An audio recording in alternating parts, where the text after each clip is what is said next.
The large spaceship named Horizon landed on planet XR7. 5 people walked out wearing special suits that helped them breathe in the strange air. They came from Earth, sent by the Human Space Agency to study this new world. Jin was the team leader. He was tall with short black hair and serious eyes. He had been to 7 planets before this one, but XR7 was different. The sky was purple, and 3 moons could be seen even in daylight. "Remember the rules," Jin said to his team. "Stay together. Report anything unusual. This planet has never been fully explored." With Jin were 4 other humans. Sunho was the science expert who studied rocks and plants. Mina was the doctor who kept everyone healthy. Jay was the technology expert who fixed machines. And Hyun was the language expert who tried to understand alien writing. They were not alone on XR7. 3 other alien species had sent teams too. The Valerians were tall blue creatures with 4 arms and skin that looked like it was made of tiny scales. The Kree were short and round with 6 eyes that could see in the dark. The Zenturi looked almost like walking trees with branches that moved like arms. All 4 species, humans, Valerians, Kree, and Zenturi, were part of the Galactic Alliance, a group that explored space together. Jin checked his map device. "The signal is coming from that direction," he said, pointing to a hill with strange rock formations. "About 2 miles from here. 3 days ago, satellites had detected an unusual energy reading from this area. This was why all 4 species had sent teams so quickly. New discoveries could mean new technology or knowledge. The walk was difficult. The ground was soft and their boots sank with each step. Strange plants with red leaves moved away when anyone got close. Small flying creatures that looked like balls of light watched from above. "Look at these readings," Sunho said, holding up his scanner. "The energy levels are getting stronger. Whatever is making that signal, it's powerful." The Valerian team was ahead of them, moving faster with their 4 arms helping them climb. The Kree team was behind, moving slowly but carefully studying everything they passed. The Zenturi team had gone in a different direction, following their own path. After walking for an hour, they reached the top of the hill. What they saw made everyone stop and stare. In a small valley below was a perfect circle of black stone about 50 feet across. In the center stood a statue. "That's not natural," Mina whispered. The statue was about 10 feet tall. It looked like a human figure but with longer arms and a head that was too big. It was made of a material that seemed to shine and be completely dark at the same time. "It's beautiful," Hyun said.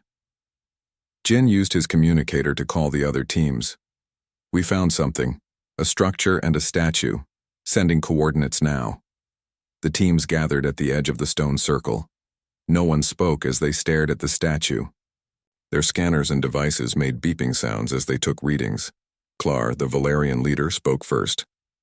"Our scanners cannot identify the material. It is not from this planet." "Not from this galaxy, perhaps," added Zim, the Kree scientist. "The energy signature does not match anything in our database." Jin nodded. "Same for us. Whatever this is, it's new to all of us." The Zenturi team made low humming sounds, their way of talking to each other.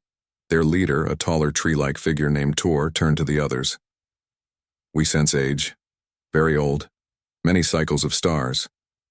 Sunho checked his readings again.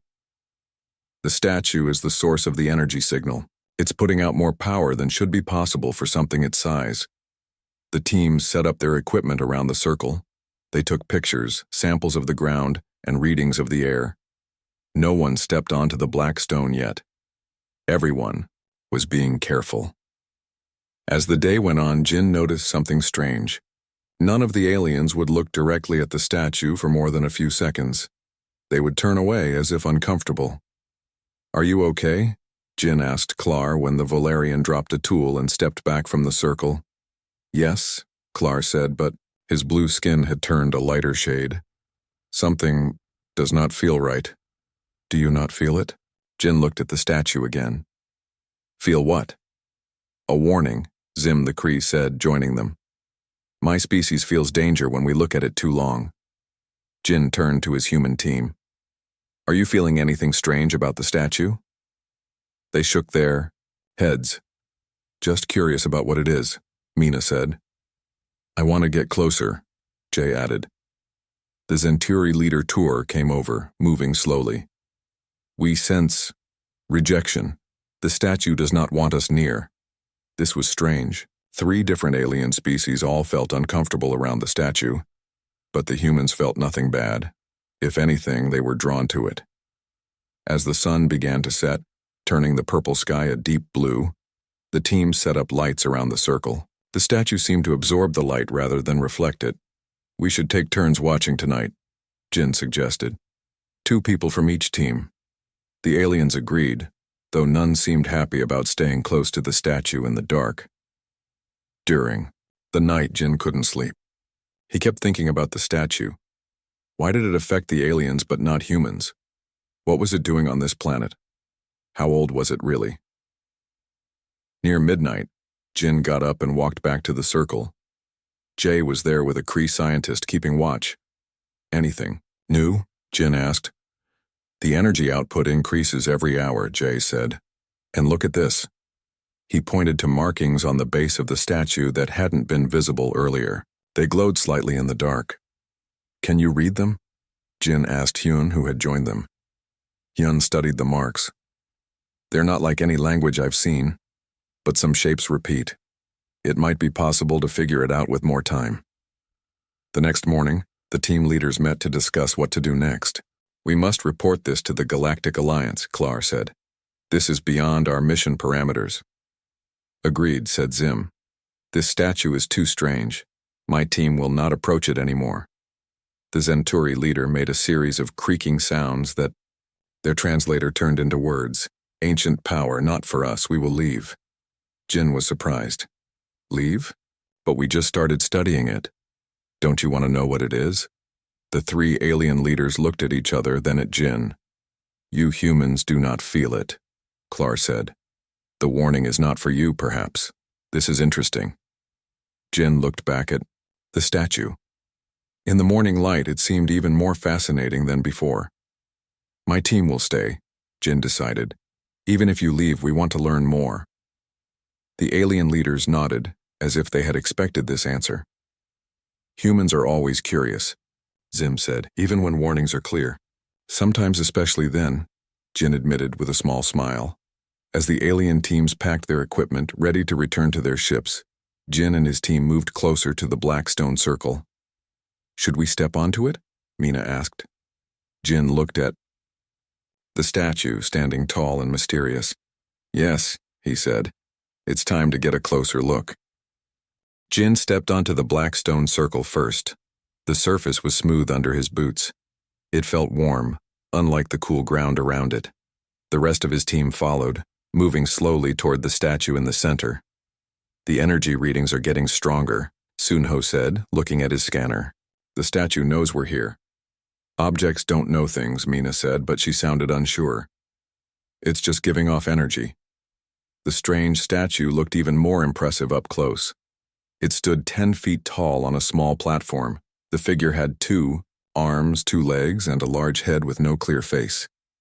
The material was black and shiny, but when they moved around it, colors seemed to swim deep inside. Look at these markings, Hyun said, pointing to the base of the statue. Lines and shapes were carved into the stone platform. They remind me of very old writing from Earth, but different. Jin walked all the way around the statue. He noticed that it didn't cast a shadow even with the bright sun above them. That wasn't normal. Jay set up cameras to record everything, Jin ordered. Sunho, take samples of the stone circle if you can. Hyun, copy all these markings. Mina, keep checking our health. They worked for hours. The sun moved across the purple sky, and one by one the 3 moons became visible. In the distance, they could see the alien teams watching them from their camps. The Valerians sent a message, Mina said, checking their communication device. They're surprised we haven't gotten sick yet. Their team felt dizzy just standing near the circle.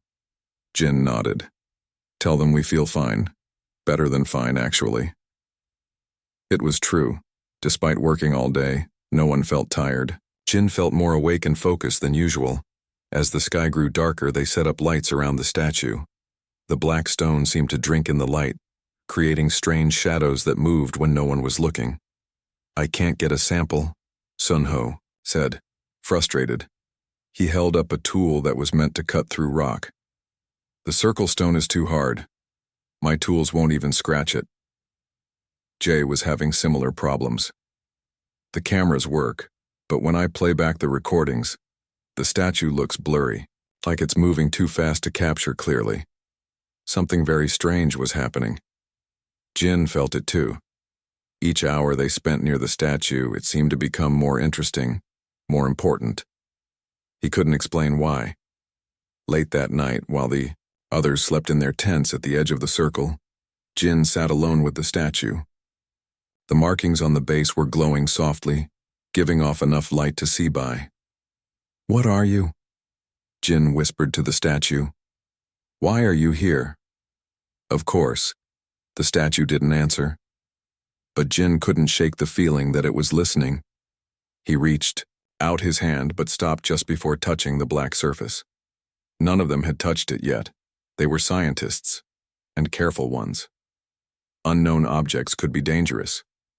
But Jin wanted to touch it. The feeling had been growing stronger all day. His fingers hovered an inch away from the statue's leg. He could feel warmth coming from it like it was alive. "Jin, what are you doing?" Jin jumped back. Hyun was standing behind him looking worried. "I was just looking," Jin said, feeling embarrassed. "Not touching. You looked like you were in a trance," Hyun said. "I called your name 3 times before you heard me. That was concerning." Jin prided himself on being careful and in control. Had the statue affected him somehow? "We should set up a schedule," Jin decided. "No one stays near the statue alone for more than an hour. We watch each other." The next morning, the alien teams came to check on them. Klar, the Valerian leader, wouldn't step closer than 20 feet from the circle. "You humans show no signs of the warning effect," Klar said, his forearms moving nervously. "This is unexpected." "What exactly do you feel when you look at the statue?" Jin asked. Zim, the Kree scientist, explained. "Like a voice in my head saying, 'Go away.' Like seeing a dangerous animal. My body knows to stay back." The Zenturi leader made rustling sounds that translated as, "Old power." "Not for us. Only watching." "But we don't feel that," Mina said. "If anything, it feels welcoming to us." The aliens looked at each other with their various eyes and sensing organs. "This has happened before," Klar said finally. "In our history, objects that call to one species but push away others." "What happened then?" Jin asked. "Those who were called changed," Zim said. "Sometimes good, sometimes not. Always different after." That was both exciting and scary to hear. Jin looked back at the statue. Was it changing them already? The alien teams left again, returning to their ships to report what they had seen. They promised to stay in orbit around the planet, ready to help if needed. Jin and his team continued their work. Day by day, they learned more but also had more questions. Sun Ho discovered that the black circle was exactly 500 feet across, a perfect measurement that couldn't be natural. Mina found that their health was improving. Small problems, like Jin's bad knee and Jay's allergies, had disappeared. Hyun made progress with the markings, saying they might be a kind of mathematical language. On the 5th day, they made a breakthrough. "I think I understand part of the writing," Hyun said, excitedly during their morning meeting. "The same pattern keeps appearing. It might mean touch or connect or join." "You think it's instructions?"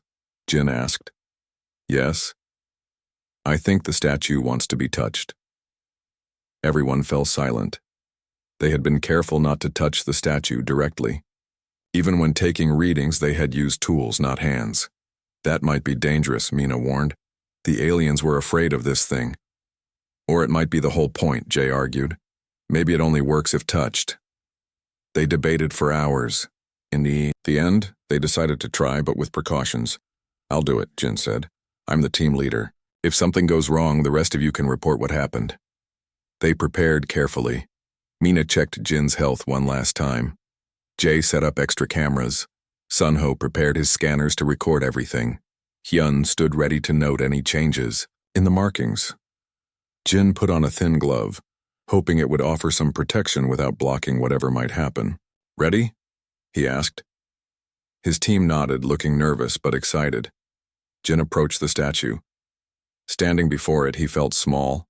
The large head seemed to be looking down at him, even though it had no eyes. "Here goes," Jin said. He raised his hand and placed it flat against the statue's chest. For 1 second, nothing happened. Then a bright light burst from where his hand touched the black surface. It wasn't painful, but Jin couldn't move his hand away. The light spread, running up the statue in lines that followed the shape of the figure. "Jin, are you okay?" Mina shouted.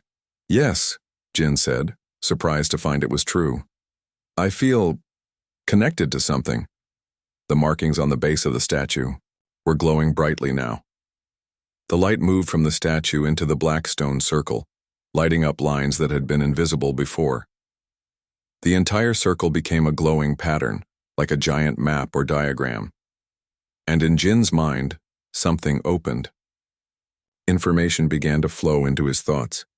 Images, ideas, and knowledge that wasn't his. It wasn't painful or scary.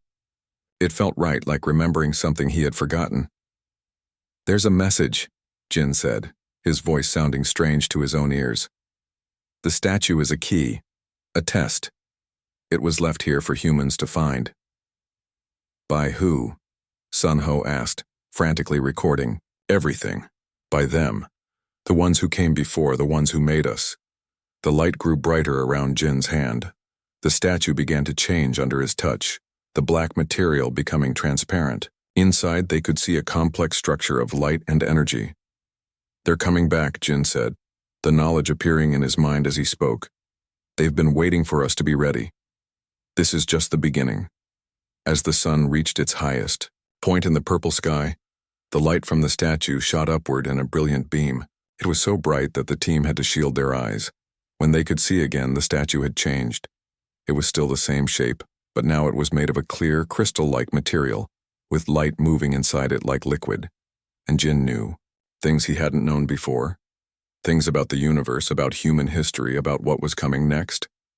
The statue had chosen humanity for a reason, and their world would never be the same. 3 days had passed since Jin touched the statue. The human team remained on planet XR7, but everything had changed. Their small camp near the stone circle had grown as more humans arrived from Earth. News of the discovery had spread quickly. Jin sat in a new tent set up as a meeting room. Around him were his original team plus 5 new scientists sent by the Human Space Agency. Jin had changed. He looked the same on the outside, but his eyes now had a faint glow that could be seen in the dark.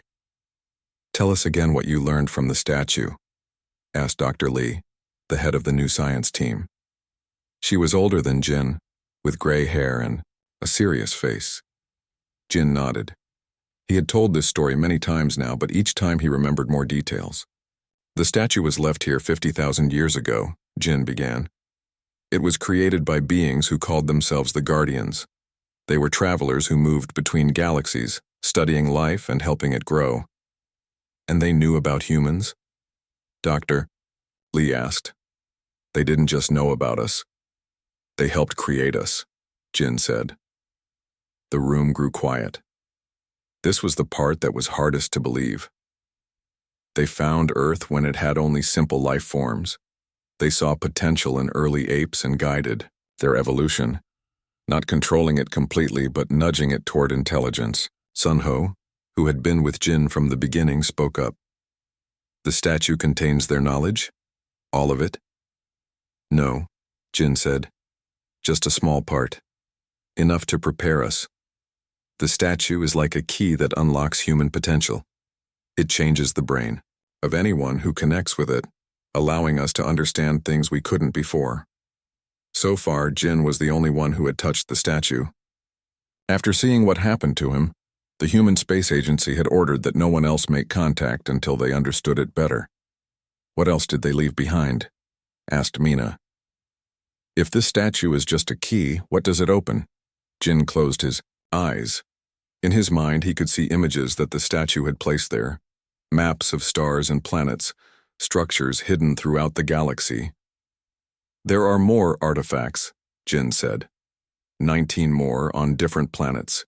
Together they form a network, a path that humans are meant to follow. The scientists looked at each other with excitement and worry. The idea that ancient aliens had planned a path for humanity was both amazing and frightening. Outside the tent, they could hear the sounds of more ships landing. Not just human ships now. Word had spread to the Galactic Alliance, and representatives from 30 different species were coming to see the statue. None could approach it as closely as humans could, but all were interested in what it meant. "We need to find the other artifacts," Jin said. The Guardians left them as steps on a journey. Each one teaches something new. "Where is the next one?" Dr. Lee asked. Jin pointed upward. "A planet orbiting a red star, about 20 light years from here." The statue showed me exactly where to look. The meeting continued for hours as they made plans. The Human Space Agency was preparing ships to search for the other artifacts. Jin would lead the mission to find the second one. Later that day, Jin walked alone to the statue. It still stood in the center of the black circle, but now it glowed softly with inner light. The once solid black material had become clear, like glass with light moving inside it. "They're afraid," Jin said to the statue. He knew it couldn't answer out loud, but he felt it could hear him. "Humans are excited about what you showed me, but the other species are afraid." It was true. While humans celebrated the discovery, the Valerians, Kree, and other alien species watched with concern. Some had suggested destroying the statue, calling it dangerous. Others wanted humans quarantined, afraid of what they might become with the Guardians' knowledge. Jin placed his hand on the statue again. This time there was no flash of light, just a warm feeling of connection. More information flowed into his mind. "I understand," Jin whispered as new knowledge settled into his thoughts. "You were made to respond only to humans because we're still young, still flexible enough to change. The other species are older, more set in their ways." The Guardians had visited many worlds and helped many species evolve. Humans were not the first or only ones, but they were the newest, the most recent project of the ancient travelers. Jin removed his hand and looked up at the purple sky. Night was falling and stars were becoming visible. Somewhere out there were 18 more artifacts waiting to be found. And beyond them, perhaps the Guardians themselves. Back at the camp, Jin found Hyun working late, still studying the markings from the statue base. "I've translated more," Hyun said, showing Jin his notes. "This part seems to be about a warning." "What kind of warning?" Jin asked. "It says, 'Not all who travel between stars have good intentions.' I think the Guardians were warning us about something." Jin nodded. The statue had shown him glimpses of this too. The Guardians hadn't just left the artifacts to help humans advance.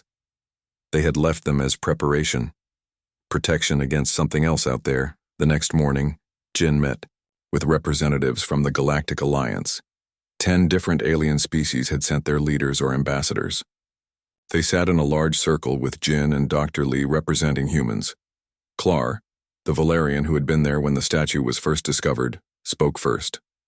"We are concerned about what this statue means for the balance of our alliance," Klar said, his forearms moving in patterns that showed anxiety. "If humans alone can use these artifacts, it gives your species an unfair advantage." Zim, the Kree scientist, agreed. "These Guardians have interfered with natural evolution. This goes against our most important laws." Jin listened to each species speak. Most were worried, some were angry. A few were curious and supportive. The Zenturi, with their tree-like bodies, seemed the most calm about it all. "The Guardians didn't just help humans," Jin said when it was his turn to speak. "They helped many species throughout the galaxy. You just don't remember it." This caused an uproar. The aliens talked all at once in their different languages. "The statue showed me," Jin continued when they quieted down. "The Guardians visited the homeworlds of most species in this room. They helped the Valerians develop their four-armed bodies. They helped the Kree's eyes evolve to see in darkness. Each of you carries their touch in your DNA. If that is true, why can't we use the artifacts? Asked a Mithran ambassador, her feathered head tilted in confusion. Because you're older than us, Jin explained. Your species have been traveling in space for thousands of years. Humans are new. The Guardians left these artifacts for their youngest children. The room grew quiet as the aliens considered this idea. There's something else, Jin added. The artifacts aren't just gifts, they're warnings, tools to prepare us for something coming, something the Guardians wanted all intelligent life to be ready for. Dr. Lee looked at Jin with surprise. He hadn't shared this part before. What is coming? Asked Tur, the Zenturi leader. Jin shook his head. I don't know yet. The statue only showed me pieces. We need to find the other artifacts to understand the full message. The meeting ended with a tense agreement. Humans would be allowed to search for the other artifacts, but they would share whatever they learned with the Galactic Alliance. No species would act alone. As Jin left the meeting, Dr. Lee pulled him aside. Was that true? About something coming? She asked quietly. Jin nodded, his eyes serious. Yes, the Guardians were running from something or preparing for it. Either way, they believed humans would need their knowledge to survive what's ahead. Dr. Lee looked up at the stars now visible in the evening sky. Then we better find those other artifacts quickly, she said. Jin agreed. The journey the Guardians had planned for humanity was just beginning. Whatever waited at the end, they needed to be ready for it. The human ship Endeavour moved through space at high speed. It had been traveling for 3 weeks since leaving planet XR7. Jin stood on the bridge, looking out at the stars. His eyes still had that faint glow that appeared after he touched the statue. We're approaching the coordinates, said Captain Min, a tall woman with short gray hair. Red star dead ahead. Jin nodded. The knowledge from the statue had led them here, to a small red star with 6 planets orbiting it. According to what Jin had learned, the second artifact was on the 4th planet. Any signs of life? Jin asked. None that our scanners can detect, replied Sun Ho, who was working at a computer station. The planet has air we can breathe, but no cities or technology. Jin's original team was all here. Sun Ho, Mina, Jay, and Hyun. They had been joined by 20 more scientists and explorers from Earth. Following behind their ship were vessels from 7 other species of the Galactic Alliance, keeping their distance but watching closely. Take us into orbit, Captain Min ordered.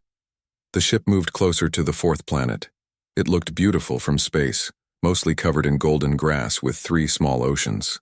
There were no large forests or mountains, just endless plains. I'm detecting something unusual, Jay said, looking at his scanner. A perfect circle in the middle of the largest plain, about 1 mile across. Jin smiled. That's it, just like the stone circle on XR7. They prepared to land. Unlike their first mission, they now had better equipment and more people. Everyone was excited, but also nervous. No one knew what the second artifact would be like. The ship landed near the perfect circle.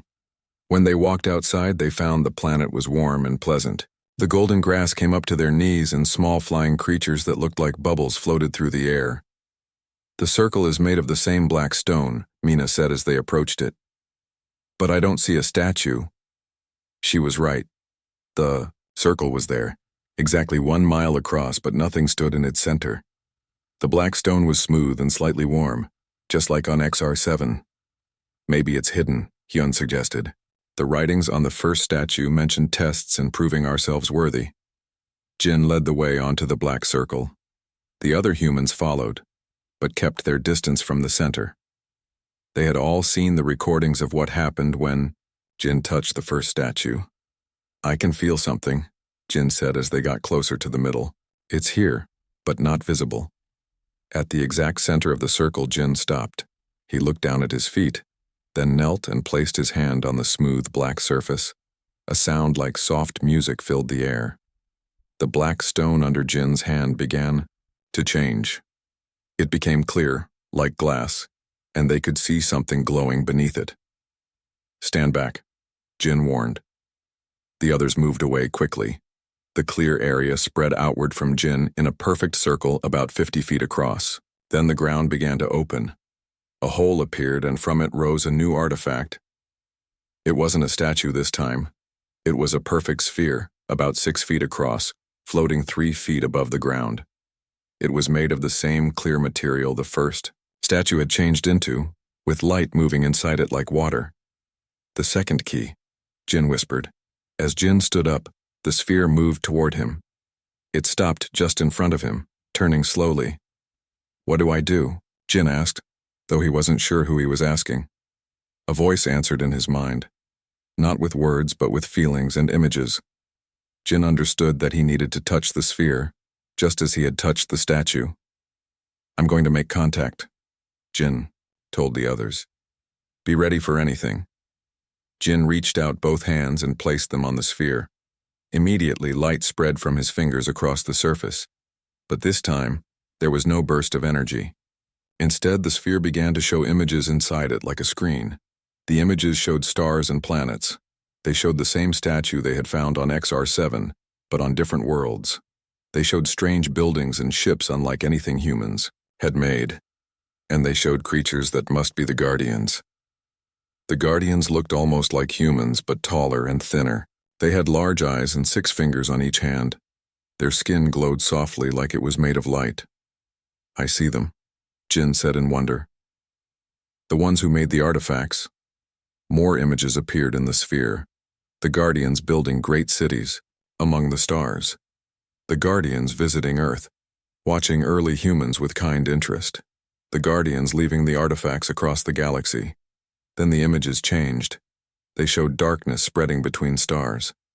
Ships that were black and sharp, moving with purpose. Planets burning. The Guardians fighting, then running, then hiding. "No," Jin whispered as he understood. "They didn't just leave. They were attacked." The final images showed the Guardians making the artifacts, hiding them on different worlds. A map appeared showing all 19 locations, and a timeline counting down. Jin pulled his hands away from the sphere. He was breathing hard, his face pale. "What did you see?" Mina asked, rushing to his side. "Everything," Jin said. "I know what happened to the Guardians now, and why they left these artifacts for us." The sphere continued to float, now showing the images for everyone to see. The human team gathered around it, watching in amazement as the story of the Guardians played out before them. "They were like gods," Sunho said. "Their technology, their cities, they were so far advanced." "But something drove them away," Jin said. "Something is still out there, moving between stars. The Harvesters, they called them. Beings that destroy, advance civilizations and take their technology." Hyun pointed at the timeline now visible in the sphere. "What is this counting down to?" Jin looked grim. "The Harvesters move in cycles. They sweep through this part of the galaxy every 50,000 years. The Guardians left right before the last visit. According to this, the Harvesters will return in less than 1 year." A heavy silence fell over the group. The bubble-like creatures continued to float peacefully above the golden grass, unaware of the terrible news the humans had just learned. "That's why the Guardians left the artifacts," Jin continued. "They're not just keys to knowledge, they're weapons, tools, ways to fight back." "But why us?" Captain Min asked. "Why did they choose humans?" Jin watched the images in the sphere showing early humans learning to use tools to make fire, to work together, because we were the newest. The species with the most potential for quick growth. The Guardians saw something in us that they believed could survive the Harvesters. The images changed again, showing all 19 artifacts lighting up across the galaxy. When used together, they created some kind of shield or weapon. "We need to find all of them," Jin said. "All 19, and we need to do it quickly." Captain Min nodded. "I'll contact Earth and the Galactic Alliance. They need to know what we're facing." As the humans prepared to share their discovery, Jin stood alone with the floating sphere. The knowledge it had given him was both amazing and terrible. The Guardians had chosen humans for this task, but he wasn't sure if they were ready. The sphere showed one final image, a guardian reaching out to a human child, their hands almost touching. A gesture of hope and trust. Jin made a silent promise to that guardian. Humans would find all the artifacts, they would use them as intended. And when the harvesters came, humanity would be ready. The countdown continued in the sphere. Less than 1 year until the harvesters returned. The race had begun. 11 months had passed since Jin found the second artifact. The Earth sky was blue and clear as Jin looked up from the large window of the command center. Around him, hundreds of people worked at computers and talked on communication devices. The room was busy but organized. "Status report," Jin said to the team leaders gathered around the main table. His eyes now glowed all the time, a side effect of connecting with all 19 artifacts. "Artifact network is at 100%, Sunho reported. He looked tired but proud. All 19 are connected and responding. Finding all the artifacts had been hard. They were spread across the galaxy on different planets. Some were easy to reach while others were hidden in dangerous places. 3 people had died during the missions. But they had succeeded, bringing all 19 to Earth for the final connection. "Defense fleet is in position," said Captain Min, now Admiral Min after her promotion. "All ships are ready and crews are prepared." The Galactic Alliance had finally understood the danger they all faced. After seeing the evidence from the artifacts, even the most doubting species agreed to help. Now 5,000 ships from 30 different species formed a defensive ring around Earth's solar system. "What about the shield?" Jin asked. Mina, who had become the lead scientist on the Artifact Shield project, answered. "The energy levels are stable. According to our calculations, it will activate properly when the harvesters arrive." Jin nodded. The 19 artifacts, when brought together, created a powerful shield that could protect Earth and nearby planets. At least that's what the Guardians had designed them to do. No one knew for sure if it would work against the harvesters. "And the weapon?" Jin asked, turning to Jay. "Charged and ready," Jay said. "But we've never tested it at full power. We can't be certain what will happen." The artifacts had another purpose besides the shield. Together they could create a weapon of enormous power. Jin had learned how to control it through his connections with the artifacts, but using it would be dangerous. It might save them, or it might destroy them all. "Time until arrival?" Jin asked Hyun, who was monitoring the long-range sensors. "Less than 3 hours," Hyun replied. "The dark space near Jupiter is growing. That's where they'll come through." The harvesters didn't travel like normal ships. They moved through space by creating dark holes that connected distant points. The Guardians had left detailed information about how the harvesters operated, which helped in preparing defenses. "All civilians are in the underground shelters," reported Dr. Lee, now the head of Earth's Defense Council. "Every major city is empty." Jin looked at each person around the table. They had worked so hard to prepare. But would it be enough? "Get some rest," Jin told them. "In 2 hours be at your stations. Today we face the greatest challenge in human history." As the others left to prepare, Jin stayed at the window. In the distance he could see the Great Pyramid, the structure built to house all 19 artifacts. It wasn't a copy of the ancient Egyptian pyramids. This one was made of the same clear material as the transformed artifacts, with energy, visibly, flowing through it. It stood a mile high, dominating the landscape. Jin wasn't alone for long. Klar, the Valerian who had been with him when the first statue was discovered, joined him at the window. "Strange how things change," Klar said, his 4 arms moving slowly as he spoke. "A year ago my people were afraid of what humans might become with the Guardian's gifts. Now we stand together against a common enemy." Jin smiled at his friend. The Guardians knew this would happen. That's why they left the artifacts where all species could see them, but only humans could activate them. They wanted us to bring everyone together.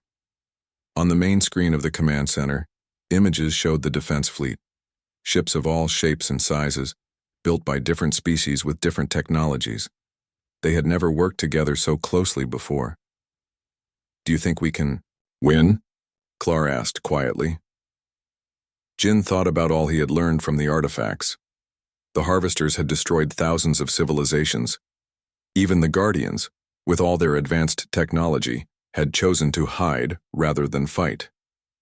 "I think we have a chance," Jin said finally. "And that's more than anyone has had before." 2 hours passed quickly. Jin took his position at the center of the command center.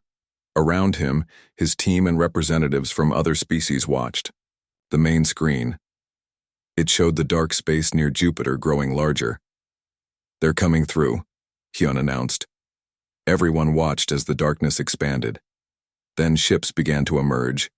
They were black and sharp, looking like knives cutting through space itself. First came small scout ships, then larger ones. Finally, a massive ship appeared, bigger than any they had ever seen.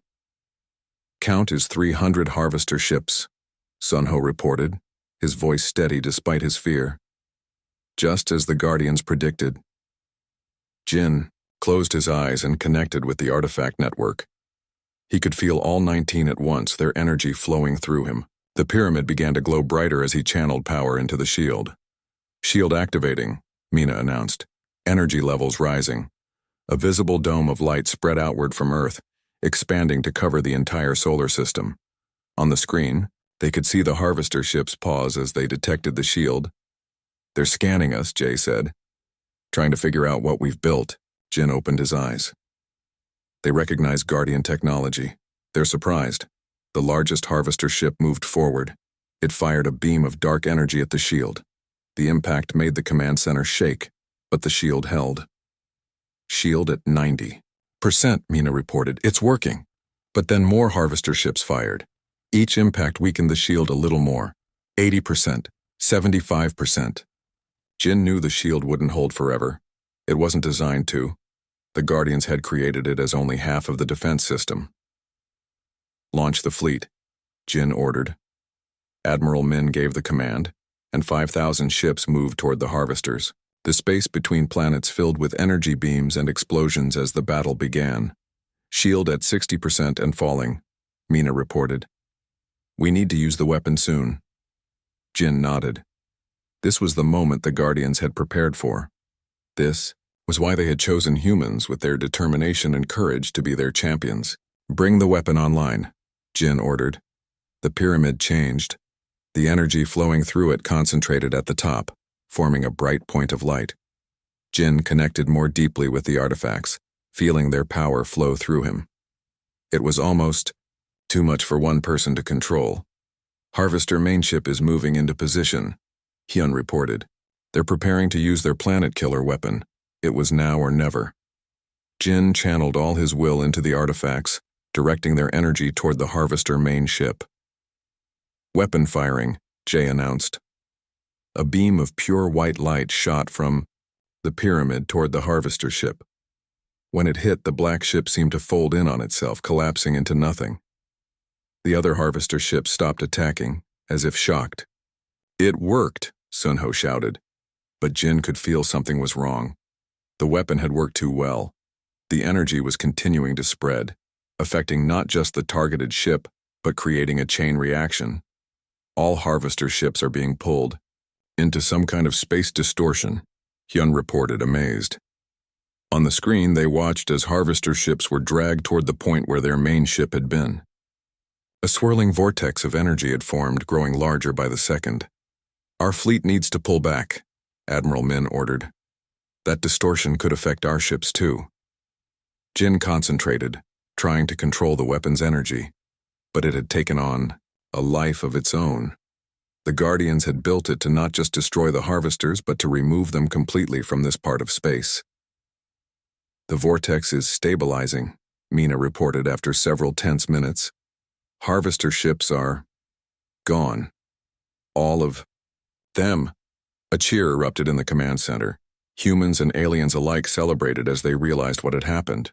The harvesters, who had terrorized the galaxy for countless cycles, had been defeated. Jin released his connection to the artifacts and sat down, exhausted but smiling. They had done it. Humanity had fulfilled the Guardians' trust in them. "What happens now?" Clar asked, joining Jin again.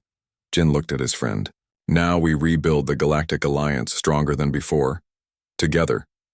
On the screen, the defense fleet was returning home. The shield still glowed softly around the solar system, but it was no longer needed.